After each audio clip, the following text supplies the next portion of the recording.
வணக்கம்.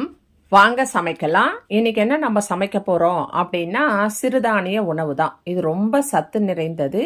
கோதுமையில விட இதில் நிறைய நார் சத்து அதிகம் உள்ளது. அது மட்டும் இல்லாமல் மாவு சத்து கம்மியாக இருக்கிறதுனால உடல் எடை அதிகமாக இருக்கிறவங்க இந்த உணவை அதிகமாக சாப்பிடும் பொழுது, அதாவது இந்த சிறுதானிய உணவை சாப்பிடும் பொழுது அவர்களுடைய உடல் எடை குறைய ஆரம்பிக்கிறது. இது சர்க்கரை நோயையும் கண்ட்ரோலில் வச்சுக்கும் அப்படின்னு சொல்கிறாங்க. இது இதயத்துக்கும் ரொம்ப நல்லது. இதில் என்னென்ன சத்துக்கள் இருக்குன்னா நிறைய தாது உப்புக்கள், இரும்பு சத்து, விட்டமின், கால்சியம், பாஸ்பரஸ், சுண்ணாம்பு சத்து என அதிகமான சத்துக்கள் இந்த சிறுதானிய உணவில் இருக்குது. அதிலும் குறிப்பாக இந்த சிறுதானிய உணவாகிய வரகில் அதிகமான சத்துக்களும் அதிகமான உடல் எதிர்ப்பு சக்தியை உருவாக்கக்கூடியதும் இதில் இருக்குது. அதனால் இது முடிஞ்ச வரைக்கும் குழந்தையிலிருந்து வயதானவர்கள் வரை கண்டிப்பாக அடிக்கடி எடுத்துக்கொள்ள வேண்டிய ஒரு உணவாக இருக்கிறது.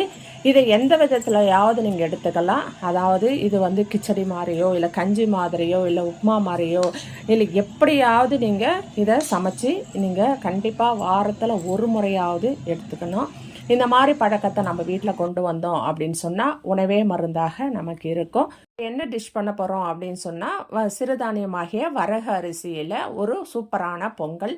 இது சூப்பராக இருக்கும். எல்லாருக்குமே இது பிடிக்கும். ஒரு முறை ட்ரை பண்ணுங்கள் கண்டிப்பாக. இது எப்படி செய்யணும் அப்படின்னா, முதல்ல ஒரு கப்பு வரகரிசி எடுத்துக்கோங்க. உங்களுக்கு எவ்வளோ தேவையோ அந்த அளவுக்கு எடுத்துக்கோங்க. நான் ஒரு கப்பு வரகரிசி எடுத்திருக்கேன். ஒரு அரை கப்பு பைத்தம்பருப்பு, அதாவது பாசிப்பருப்பு, ரெண்டையும் ஒன்றா சேர்த்து ஒரு குக்கரில் போட்டுக்கோங்க. குக்கரில் போட்டு அதுக்கு தண்ணி ஊற்றி அதை நல்லா சுத்தமாக கழுவி சுத்தப்படுத்தி எடுத்துக்கோங்க. எடுத்துட்டு அதுக்கப்புறம் அதுக்கு தேவையான அளவு தண்ணி விட்டுக்கோங்க. தண்ணி விட்டுட்டு அது கூட நம்ம என்னென்ன போடணும் அப்படின்னா, மிளகு ஒரு ஸ்பூன் போடுங்க. சீரகம் ஒரு அரை ஸ்பூன் போட்டுக்கோங்க.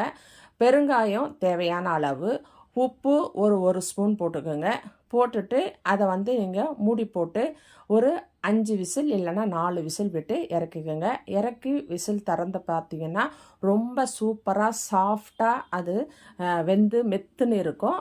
இப்போ நம்ம அதுக்கு ஒரு தாளிப்பு பண்ணணும். அதனால் முதல்ல ஒரு வாணலி வச்சு அதில் ஒரு 2 ஸ்பூன் நெய் விட்டுக்கோங்க. நெய் வேணாம் அப்படின்றவங்க 1 ஸ்பூன் நெய் 1 ஸ்பூன் ஆயில் அந்த மாதிரி கூட சேர்த்துக்கலாம்.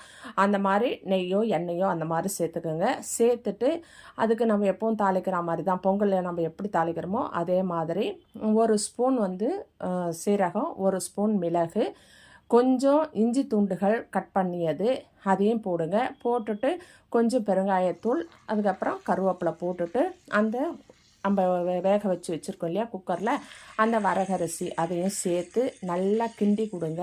ரொம்ப சாஃப்டாக, ரொம்ப மெத்துன்னு, ரொம்ப அதாவது பொங்கலை விட நம்ம அரிசியில் செய்கிற பொங்கலை விட பச்சரிசியில் செய்கிறோம் இல்லையா பொங்கல், அதை விட இது ரொம்ப மென்மையாக ரொம்ப சாஃப்டாக இருக்கும். அது அவ்வளோ சூப்பராக இருக்கும். நீங்கள் கண்டிப்பாக ஒரு முறை ட்ரை பண்ணி பாருங்கள். அது அவ்வளோ நல்லாயிருக்கும். அது மாதிரி நல்லா அதை கிண்டி கொடுத்து மேலே முந்திரி நீங்கள் வறுத்து போட்டு அதை கிளறி நீங்கள் எல்லாரும் வீட்டில் இருக்கிறவங்க அத்தனை பேரும் சாப்பிடுங்க. முக்கியமாக குழந்தைங்களுக்கு கொடுங்க. ரொம்ப சத்து நிறைந்தது. எக்காரணம் கொண்டும் இந்த மாதிரி உணவுகளெல்லாம் குழந்தைங்களுக்கு கொடுத்து பழக்கப்படுத்துங்க. அதை பழக்கப்படுத்தாமல் இருந்தால் அது ரொம்ப கஷ்டம். அதனால் கண்டிப்பாக அந்த மாதிரி பழக்கப்படுத்துங்க.